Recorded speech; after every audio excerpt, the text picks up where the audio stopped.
할렐루야. 오늘도 말씀을 사모하는 우리 성도님들 위해 하나님의 은혜가 충만하기를 기도합니다. 오늘의 성경 통독은 이사야서 40장에서 42장까지의 말씀입니다. 오늘은 이사야 40장의 말씀을 통하여 세상에 뿌리를 내리는 자는 그 누구든 말로가 초계와 같이 될 뿐입니다. 라는 말씀으로 은혜를 나누겠습니다. 이사야 40장부터는 선민의 바벨론 포로 귀환을 예언하고 있습니다. 22절 24절을 보면 귀인들을 패하시며 세상의 사사들을 헛되게 하시나니 그들은 겨우 심기고 겨우 뿌려졌으며 그 줄기가 겨우 땅에 뿌리를 박자 곧 하나님의 입김을 부시니 그들은 말라 회오리 바람에 불려가는 초계 같도다 라고 하였습니다. 여기서 귀인들과 사사들은 세상에서 권세를 잡은 자들을 말합니다. 특별히 이들은 아수르나 바벨론처럼 당시 세계의 패권을 장악하였던 나라의 왕이나 귀족들을 가리킵니다. 이들은 아마도 온 세계를 정복하고 패권을 장악하였을 때에 자신들은 견고하게 심기웠고 뿌리를 내렸다고 생각하였을 것입니다. 즉 자신들은 영원히 망하지 않을 것처럼 생각한 것입니다. 사실 그들이 세계의 패권을 장악할 때만 해도 쉽게 망할 것이라고 생각하는 사람은 아무도 없었습니다. 그러나 본문은 그들에 대하여 무엇라고 말씀하고 있습니까? 그들은 겨우 심기웠고 겨우 뿌려졌으며 그 줄기가 겨우 땅에 뿌리를 박았다라고 말씀하고 있습니다. 여기서 우리는 겨우라는 말에 주목해야 합니다.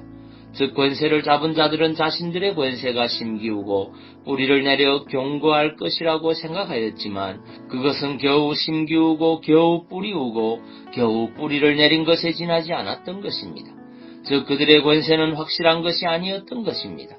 특별히 여기서 겨우라는 말이 3번이나 반복된 것은 그들의 권세가 매우 불안한 상태에 있었다는 것을 강하게 시사하여 주고 있습니다.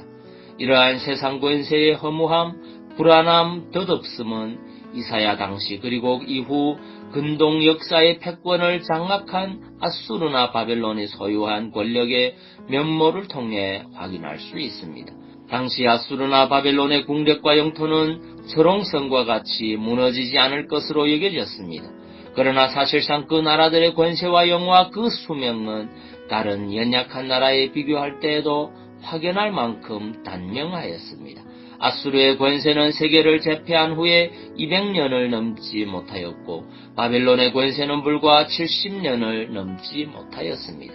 그야말로 그것은 메마른 땅에 겨우 뿌리를 내린 풀이 홍수에 휩쓸려가는 것처럼 덧없이 끝장나고 말았습니다. 물론 당시 제국의 통치자들 그리고 그들뿐만 아니라 주변의 모든 나라 사람들은 그들 나라의 권세가 굳건하며 그 영화가 영원할 것이라 생각하였습니다. 그러나 그들 모두는 하나님의 입김에 말라 금불과 같이 날아가 버리고 말았습니다.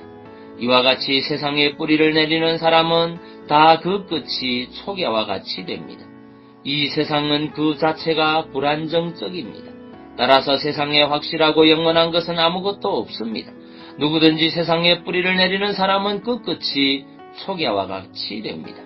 세상을 사랑하고 세상에 소망을 두고 세상에서 안정과 행복을 보장받으려 하는 사람은 그 끝이 허망하게 됩니다. 그러므로 우리는 이 불안정하고 불확실한 세상에 뿌리를 내리려고 해서는 안 됩니다. 우리는 이 세상을 사랑하거나 이 세상에 소망을 두지 말고 마치 나그네와 같이 이 세상을 살아야 합니다. 그러므로 우리는 이 불안정하고 불확실한 세상에 뿌리를 내리려고 해서는 안 됩니다. 우리는 이 세상을 사랑하거나 이 세상에 소망을 두지 말고 마치 나그네와 같이 이 세상을 살아야 합니다. 그리고 우리는 하나님을 향한 믿음과 소망의 뿌리를 굳게 내리고 심어야 합니다. 즉 하나님을 삶의 기반과 소망으로 삼아야 하는 것입니다. 사랑하는 성도 여러분, 이처럼 흔들리는 세상, 불안정한 세상에 뿌리를 내리는 것이 얼마나 더덥고 어리석은 것인가를 확고히 깨달아 아시기 바랍니다. 결코 견고하지도 온전하지도 못한 세상의 권세와 힘을 의지하지 말고 영원하신 하나님을 믿는 믿음을 굳건히 하시고 하나님을 여러분의 삶의 기반과 소망으로 삼으십시오. 영원하신 하나님, 모든 것에 풍성하신 하나님은 하나님을 삶의 기초로 삼아 살아가는 여러분들의 삶을 영원히 견고하게, 영원히 흔들리지 않게 세우시며 넘치는 축복으로 채워주실 것입니다. 데살로니가후서 1장 8절 9절 말씀입니다. 하나님을 모르는 자들과 우리 주 예수의 복음에 복종하지 않는 자들에게 형벌을 내리시리니 이런 자들은 주의 얼굴과 그의 힘의 영광을 떠나 영원한 멸망의 형벌을 받으리로다. 아멘. 기도하겠습니다. 사랑의 주님, 세상에 뿌리를 내리는 자는 그 누구든 말로가 초기와 같이 될 뿌리라는 사실을 깨닫습니다. 이제는 세상을 의지하고 뿌리를 내리는 자가 아니라 하나님께 소망을 두고 뿌리를 내릴 수 있는 믿음의 성도 되게 하옵소서. 오늘 하루도 세상보다 하나님을 의지하게 하옵소서. 그리고 육신의 질병으로 고통하는 주의 자녀들을 주의 크신 능력으로 치유하여 주옵소서. 예수님 이름으로 기도하옵나이다. 아멘.